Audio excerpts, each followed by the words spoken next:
Soğuq ayağı yeyirik, o vəziyyətdə idi. Getdik, atdıq şuba, içdik, yıxıldıq, yatdıq. Valla bir dəqiqə vəziyyət çox pisdir.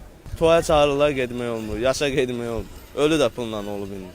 Adam var, ölüsü ölür, qorxur, can verir, deyir, ölsəm bunu nə ilə götürəcəm yerdən. Ölüdən də qorxurlar artıq. Qabağıma deyirdi, ölmək haqdır, indi o da məhv olub.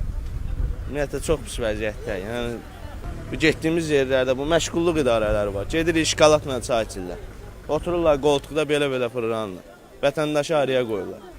İş istəyirsən, naqadi fəhləliyə yönəldirlər. Gənc nəsil fəhləliyə geçsə, hamı fəhləlik olmaz. İşin normativləri olmalı, bir şey olmalı, zavod olmalı, sektor olmalı, peşə olmalı.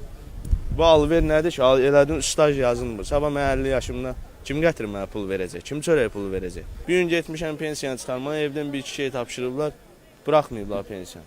Mən 3 gün başqa bir şeylə başımı qatmalıyam ki, fırlamalıyım. Ya da kimdənsə borc alın. İndi elə vəziyyət ki, heç kimə pul vermir. Heç qınamaq da olmur. Çünki hamı qazancı özünə yetərincədir. Özündən artıqına yoxdur. O qabaq idi, qardaş dost deyirdi ki, nə qulluq edeyim, nə hörmət edeyim, nə 5 mahkum edeyim. İndi o qədər gərginçilikdir ki, 5 mahkum keçməsə pul verə bilmir. Əsas yaşayışdır. Başa düşsən, evdən çıxanda axşam çörək aparmaq lazımdır. Bir gün biz doğulub yaranmamışıq ki, dussaq ola. Cəmiyyətin kiminsə anasının, bacısının sepini oğrayaq. Sən əziyyət çəksən, mən sənin cibivə girməliyəm. O elə deyil.